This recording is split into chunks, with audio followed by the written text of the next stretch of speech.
السلام عليكم.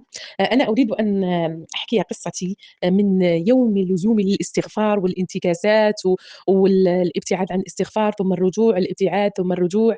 يعني قصة يعني والله العظيم قصة أنا في الوقت الحالي يعني عندما أتذكرها يعني أقول سبحان الله كيف كنت أنا مع أنه كنت أعرف معنى الاستغفار ومعنى كذا وكذا.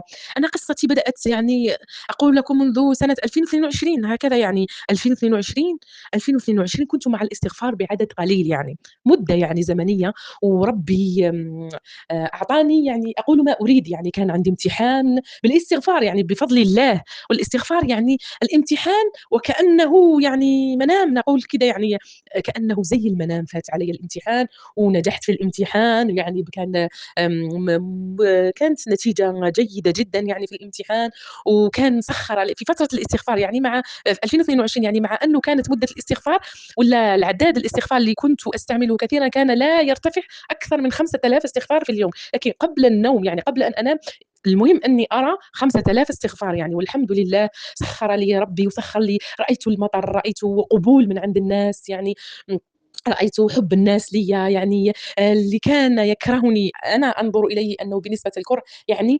ربي أقلبه إلي يعني بحُب، يعني كان يحبني كثيرًا. مرّة من المرّات كنا في فترة امتحان وإذا بالأستاذة يعني أقول لكم هذه القصة يعني من باب التشجيع، يعني في أستاذة يعني قالت لي كنا في الامتحان يعني وإحنا كانت عندنا مدة الامتحان فترة نظرية يعني فترة يعني كانت عندنا دراسة نظرية بعدين يعني كان عندنا امتحان، يعني في أستاذة كانت تدرسنا يعني قالت لي عندنا اكتملنا الامتحان أخذنا العطلة السنوية يعني، أستاذة يعني هذه في سنة 2022 أستاذة قالت لي والله العظيم من دون كنا مجموعة كبيرة من النساء على كل حال، قالت لي: "والله العظيم من دون كل هاته النسوة يعني سبحان الله أحبِّك يعني حُبًا لا أستطيع أن أوصفه لأحد." هذه أستاذة كانت تدرسني سنة 2022 قالت لي: "لا أدري لماذا." قالت لي: "سبحان الله يعني وأنا في تلك الفترة كنت مع الاستغفار." يعني والحمد لله ربي نجّحني في الامتحان وسخّر وأعطاني التسخير والتيسير وحُب الناس، 5000 فقط يعني في وبعدها بعد نجاحي في الامتحان وكذا جاءتني فترة انتكاسة، تعب، ملل، تعب، كنت أحب النوم كثيرًا، يعني الشيطان دخل إلي يعني بطريقة يعني بدون استئذان يعني دخل أوقفت الاستغفار، والله العظيم أوقفت الاستغفار، وبعدين يعني كنت وبدأت الأمور الدنيوية تأتي إلي يعني يعني أقول لماذا يعني أنا كذا، يعني المرض يعني التعب، كسل، خمول، كنت الصلاة أصلي وقت، لا أقول بعدها بعد أصلي بعد كذا، كذا، كذا. لكن الحمد لله تجاوزت مرحلة الانتكاسة هذه، ونجحت للاستغفار مرة ثانية يعني، مع أنه أعلم أن الاستغفار له ثمرات وكذا، وكذا.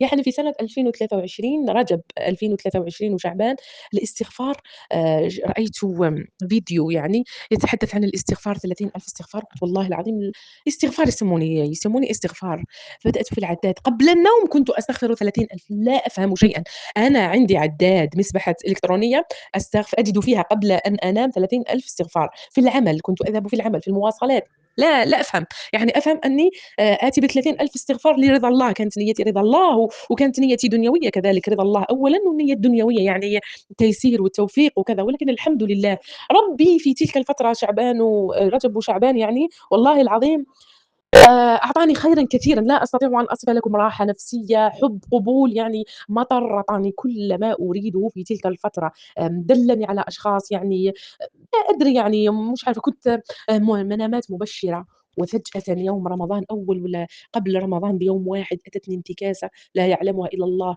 ربي ألهاني مع أمور دنيوية شيطانية، سبحان العزيز الوهاب، قلت سبحان الله في فترة رمضان يعني كنت أعمل، يعني آتي من العمل لا أستطيع النطق أستغفر الله، يا الله ما بي، مع أنه رأيت ثمرات الاستغفار، لكن سبحان الله يعني والله العظيم أوقفت الاستغفار في رمضان في عز في الروحانيات، في العبادات، أوقفت كنت أصلي الفجر وبعدين أرجع أنام، لا أقول بعد الساعة بعد العصر، بعد المغرب أستغفر، بعد آخذ المسبحة، لا أستطيع، يأتي الليل مع شغل البيت وكده، أروح أنام يعني سبحان الله. بدأت يعني كل يوم أستغفر وأعطاني ربي ابتلاني ربي يعني في الأمور الدنيوية سبحان الله العلي العظيم، أعطاني ربي في لا أدري يعني كيف أصف هذه، كنت مشتغلة بالأمور الدنيوية سبحان الله ربي في تلك الفترة آمم يعني لا أستطيع أن كاين أمورات شخصية يعني لا أستطيع أن أقولها كثيرًا، لكن يعني في تلك الفترة شغلت كثيرًا عن الاستغفار، وكنت صديقات والّا كذا، ومع أنه كنت أبلغ آية الاستغفار في تلك الفترة تاع رجب وشعبان، أنه ألاقي صديقتي يعني مريضة أقول لها استغفري والله العظيم، أسرد لها قصتي يعني من الأول إلى الآخر وتنبهر، وأشتري لها المسبحة الإلكترونية، أقول لها استغفري وسترين العجب العجاب، أي وحدة تريد الولد أقول لها وأعطيها البراهين والأدلة من الكتاب والسنة، استغفري. وبعدها تحمل وتحمل واللي مريضة نفسيًا في فتاة كانت معي زوجها توفي، كان الاكتئاب يعني قُلت لها: "يا أختي شوفي كذا." وأعطيتها رسائل وأعطيتها ماذا حصل معي وكذا.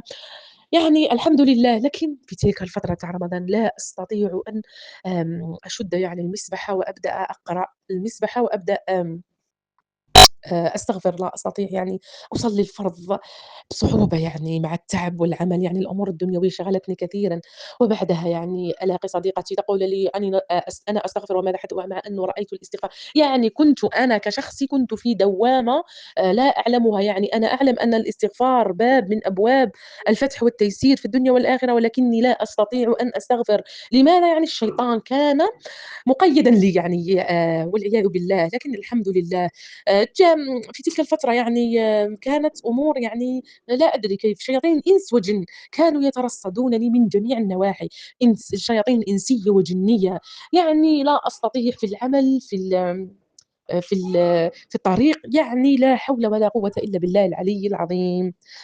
وبعدها كذلك نجحت فترة يعني فترة في الاستغفار يعني 2023 2024 كذلك نجحت مدة يعني 15 يوم يعني وصديقاتي والّا شياطين الإنس والجن يعني يلتقون بي يقولون لي: "أنتِ تستغفرين، ماذا جنيتِ من الاستغفار؟" مع أنه أنا داخليًا أعلم أني جنيت ثمار الاستغفار في الدنيا والآخرة، الراحة النفسية، التيسير، التوفيق، المال، يعني والله العظيم الحمد لله إن وعد الله حق. وأنا نقول يا نفس إن وعد الله حق وعدك وأعطاكِ كل ما تريدين، ماذا تريدين من هذه الدنيا يعني والآخرة أعطاكِ ربي، لماذا لا تستغفرون؟ أتحدث مع نفسي الداخلية، لكن لا جدوى من أني أمسك المسبح وأستغفر.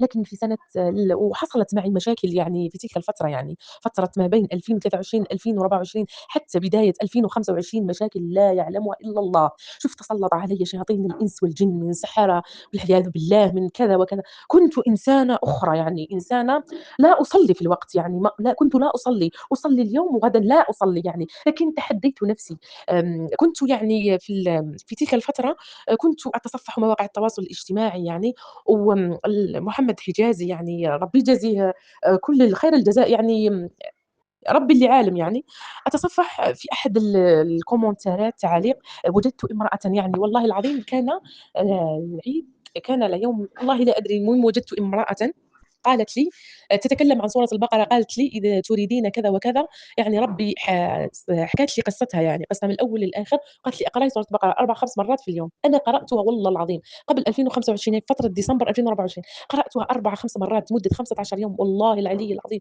ربي كشف لي ناس كانوا أعدائي وأنا كنت أظنهم أصدقائي المقربين يعني، كشف لي ناس كذابة سراقين يعني حسبي الله ونعم الوكيل فيهم.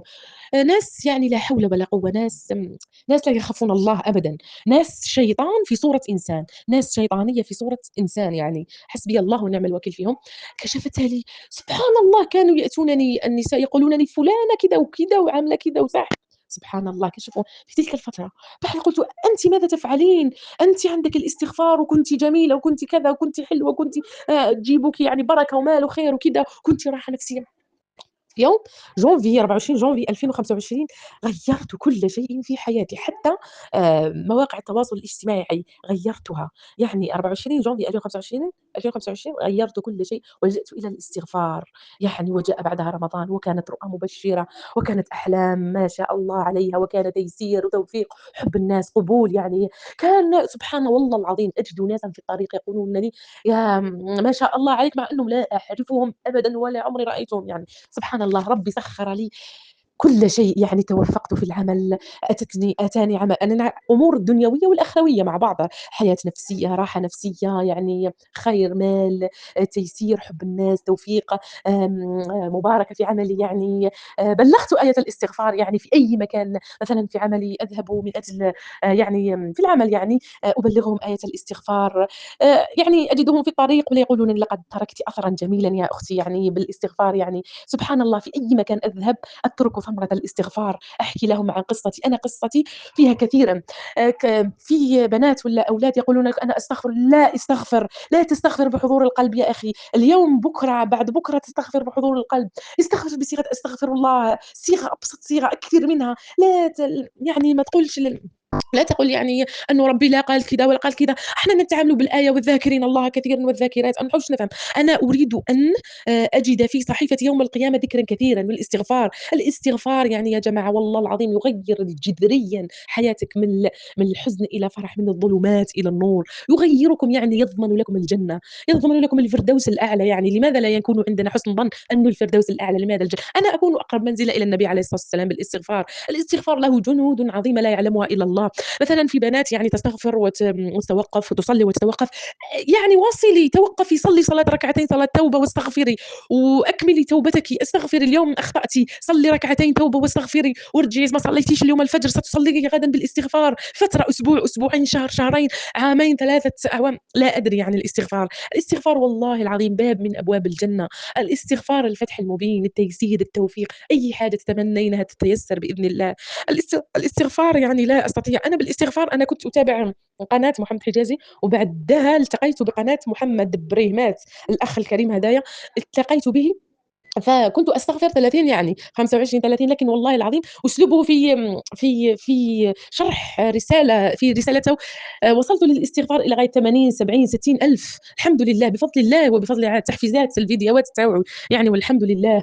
يعني كنت مثلًا أمُر بمشكل يعني أقول أنا أستغفر، مستحيل أنه ربي يعذب مستغفر لأنه وعدنا ووعده حق، مستحيل، تمُر علي المشكلة مرور الكرام، سبحان الله والحمد لله. والله تمُر علي المشكلة كأنه لم يحدث لي شيء، سبحان الله، أنسى أني كنت مستغفرة وكنت أقول كذا وكذا كان عندي مشكل أنساه يعني بالاستغفار، أنا أي أمر يحدث لي أقول إنه وعد الله حق، ما دام إني أستغفر الله مستحيل أنه ربي يتركني، سواء مشكل أو تكون عندي أزمة مالية والّا أزمة ما لا أدري يعني مشكل مع الناس والّا مشكل يعني لا أصلي مثلًا فرض في وقت وأقول لماذا أنا كذا؟ لا أنا ما دام ربي وعدني أنه لا يعذب مستغفر أنا لا يعذبني الله وبعدها يمر الأمر الذي كنت أريده مرور الكرام وكأنه لم يحدث ولله الحمد.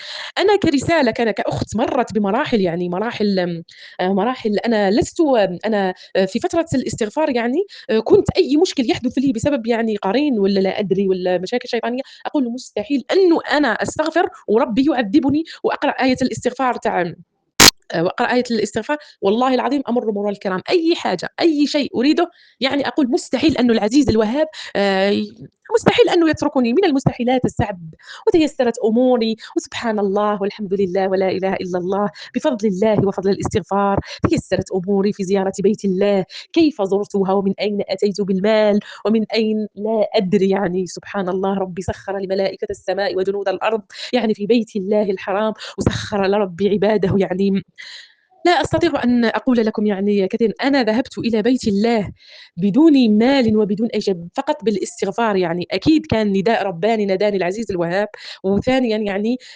تيسّرت أموري في أي شيء، في الأوراق، في جواز السفر، في المال، في أي شيء، أي شيء. وعندما ذهبنا إلى بيت الله وأتينا من بيت الله كذلك تيسّرت أمور، أتى الخيرات، يعني أي شيء أفكّر فيه يأتيني في الحين يعني بعد العُمرة يعني والحمد لله. لله الحمد والمنة. أنا أردت أن أبلغ رسالة الاستغفار يعني عن طريق الأخ محمد، يعني والله العظيم رسالة يعني وعدنا بها الله ووعده حق، ورسالة يعني لا أستطيع أن أقول لكم يعني لا أستطيع أن أشرح لكم يعني آآ رسالة جيدة ممتازة، رسالة يعني رسالة وعدنا الله، وعدنا النبي عليه الصلاة والسلام فلزم الاستغفار، وعدنا الله ووعده حق. تحققت أمنيات، تحققت عجائب، تحققت أمورات دنيوية وأخروية. أمورات دنيوية، أنا أحس نفسي كأنني في الفردوس الأعلى. أنا الذنوب والكبائر التي يعني من كذب وكذا التي كنت أقولها، وترك الصلاة يعني بدون سبب، يعني قلت ربي غفر لي ذنوبي، يعني مستحيل أنه أعطاني فتح لي باب الاستغفار ولن يغفر لي. من المستحيلات السبع، لأنه وعدني ووعده حق ما دام يسر أموري. والراحة النفسية يا إخوتي، والله الراحة النفسية التي لدي يعني لا يعلمها إلا الله. راحة نفسية. أحس نفسي دائمًا مع الأنبياء. لما لا أكون في درجة الصديقين والأنبياء في عليين يعني. أنا أحسن الظن بالله كثيرًا، يعني عندي يقين في الله وثقة في الله أنه لن يتركني، يعني مستحيل أنه لن يتركني. وعندما كنت أستغفر، يعني عندما أستغفر لحد الساعة لحد الآن، يعني أستغفر وأنا أتذكر يعني بدون حضور قلب. في أشخاص يقول لك حضور قلب ولا يجوز والله العظيم أنا أتكلم عن نفسي يا إخوة، يعني لا أقول كذا وفلان وفلان. أستغفر الله بسرعة، أستغفر الله، أستغفر الله، أستغفر الله، أستغفر الله عادي جدًا وبدون حضور قلب. كنت مثلًا عندي أمر أستغفر وأقول أقرأ الآية يرسل السماء عليكم مدرارًا، وأتخيل الأمر الذي سيحدث في الدنيا والآخرة، يعني أكون ضمن كذا وكذا. والله العظيم هكا أستغفر وربي يسهّل لي منامات يعني. في الفترة يعني فترة أني سأذهب إلى العمرة، أتاني منام يعني قال لي: "أنتِ لن تذهبي إلى العمرة، لا تستطيعي أن تذهبي لن تذهبي إلى العمرة." وكذا، وكذا. استيقظت صباحًا وقلت: "من المستحيلات أنه الشيطان يقدر على الشيطان الضعيف، وعندنا رب شياطين الإنس والجن أنه يتركني. أنا أريد أن أذهب إلى العمرة، سأذهب بإذن الله." وأستغفر وأقول: "يا ربي هذاك شيطان ضعيف وأنت القوي، أنت القادر على كل شيء، كن فيكون." وهذا قال لي في المنام: "لكنك قولك قلت وقولك حق." وأقرأ آية الاستغفار وأستغفر وأستغفر وأستغفر. والله العظيم ذهبت من غير حول مني ولا قوة يا إخوتي في الله. والله من غير حول مني ولا قوة. أنا أقول وعندي كذلك يعني ن يعني عندي كيف نقولوا قصص كثيرة يعني. يعني اختصرت يعني. لكن أقول للبنات ولا للأولاد، يعني أقول لهم: والله استغفروا ربكم، استغفروا. تريد المال استغفر ربك، تريد الزوجة استغفر، تريد أن تقلعي على التدخين استغفر، تريدين أن ترتدين الحجاب استغفري، تريدين أن تنزعي المكياج استغفري، تريدين أن ماذا تريدين أنت الوظيفة استغفري. والله العظيم ربي لن يتركك. استغفري واصبري، استغفري واصبري. لا تقولي اليوم، يومين، 3، 4، 5. لا، استغفري، استغفري لوجه الله، استغفري لرضا الله، استغفري للفردوس الأعلى، استغفري لتكونين أقرب منزلة إلى النبي عليه الصلاة والسلام، استغفري للأمور الدنيوية، المال، الصحة، العافية، استغفري لأي شيء تريدينه سواء في الدنيا والآخرة. والله إن ربي لن يخيبك، سيغفر لك الذنوب ويدخلك جنات الفردوس ويعطيك ما تريدين في الدنيا والآخرة. والراحة النفسية والحب الاستغفار يغيّر الموقع العائلي. هل فهمتِ؟ الاستغفار يغيّر الموقع العائلي للعائلة يعني. تعرفين مثلًا لا أدري أنا، المهم لا الentourage يعني مش عارفة الentourage يغيّروا تفهمين أن الentourage يغيّروا الأكل، أكلِك يغيّروا حياتِك الشخصية تتغيّر كثيرًا، كثيرًا، كثيرًا، إلى درجة أنِّك لا أستطيع أن أصف لكِ هذا يا أختي. هل فهمتِ؟ لذا أقول لكِ استغفري ولا ولا تنظري وراءكِ أبدًا. استغفري، استغفري. ستحدث لكِ مشاكل، ستحدث لكِ انتكاسات، لكن أيقني أن الله لن يخيبك. أنا حدث لي مشاكل لا يعلمها إلا الله. أقول لا أستغفر، مستحيل أنه أنا أستغفر وربي يتركني في تلك لا، أمشي وأستغفر. بالنسبة للعلاقات الغير شرعية للبنات ولا الرجال كذلك، يعني والله العظيم أنت تستغفر، أنت مثلًا تتكلم في العلاقات والله العظيم وحدك يا أخي تترك تلك العلاقة الشرعية في الهاتف ولا وحدك، لا تعرف كيف، وحدك تأتيك تأتيك أفكار تقول لك حرام، حلال، وحدك تترك إذا كان ربي كاتب لك تلك الفتاة أو كاتب لك تلك الفتى، يعني ستيسر الأمور. ولكن والله العظيم أنت تكره طعم الحرام، تكره أنت، والله العظيم الكذب، ترك الصلاة أنت تكره. كيف أنا أصلي الفجر وأنا عبد مستغفر؟ تنهض وحدك للاستغفار يعني. عندما تسمع الأذان تنهض، لا تقول أنا كشخصي كنت عندما أسمع الأذان أقول 5 دقائق وأنهض وبعدها أروح يعني حتى الشروق يعني. لكن الآن عندما أسمع الأذان أنهض. كيف أنا أستغفر ولا أنهض؟ مستحيل. كيف أنهض بكل حب وبكل كذا وبكل كذا، أصلي في وقتها يعني. والحمد لله، لله الحمد والمنة يعني. وفي فترة الاستغفار أكيد ستتلقين يعني مشاكل، لكن لا تتوقفي، أكملي مسيرة الاستغفار والله العلي العظيم.